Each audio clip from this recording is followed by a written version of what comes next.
আর এই বড় মঞ্চে ব্রাজিলিয়ানদের ছোঁয়া না থাকলে যেন জমে না ইউরোপীয় ফুটবলের রাত। রং, ছন্দ, শিল্প সব মিলিয়ে গত রাতটা ছিল ব্রাজিলিয়ান ফুটবলারদের ঝলমলে পারফরমেন্সে ভরা এক সন্ধ্যা। নিউক্যাসল থেকে চেলসি, ম্যানচেস্টার সিটি থেকে ডর্টমুন্ড, যেখানেই চোখ যায় দেখা মিলেছে সাম্বা দেশের নাচন।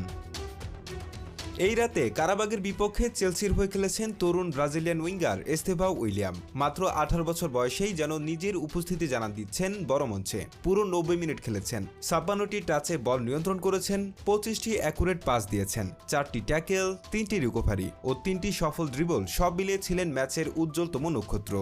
দুর্দান্ত এক গোলের সুবাদে রেটিং পেয়েছেন 8.3 এবং হয়েছেন ম্যান অব দ্য ম্যাচ, যদিও তার দল ম্যাচটি ড্র করে। এই ম্যাচে চেলসির ডিফেন্সিভ মিডফিল্ডে আন্দ্রে সান্ত্রো খেলেছেন প্রথমার্ধে 45 মিনিট, 28টি টাচে বল ছুঁয়েছেন, 19টি পাসে সহায়তা করেছেন, 3টি ট্যাকেল ও 3টি রিকভারি করেছেন। যদিও অল্প সময় খেলেছেন, কিন্তু মাঝ মাঠের ভারসাম্য রক্ষায় তার ভূমিকা ছিল চোখে পড়ার মতো। প্রথমার্ধ খেলেই রেটিং পেয়েছেন 7.2। অ্যাথলেটিক ক্লাবের বিপক্ষে নিউক্যাসলের জার্সিতে মাঝমাঠে ছিলেন ব্রাজিলিয়ান ব্রুনো গুইমারেজ। খেলেছেন 66 মিনিট, কিন্তু সেই 41 বার বল টাচ করেছেন, 94% একুরেসিতে 31টি পাস দিয়েছেন, সাথে একটি চান্স ক্রিয়েট, একটি ট্যাকেল ও একটি রিকভারি সব মিলিয়ে ছিলেন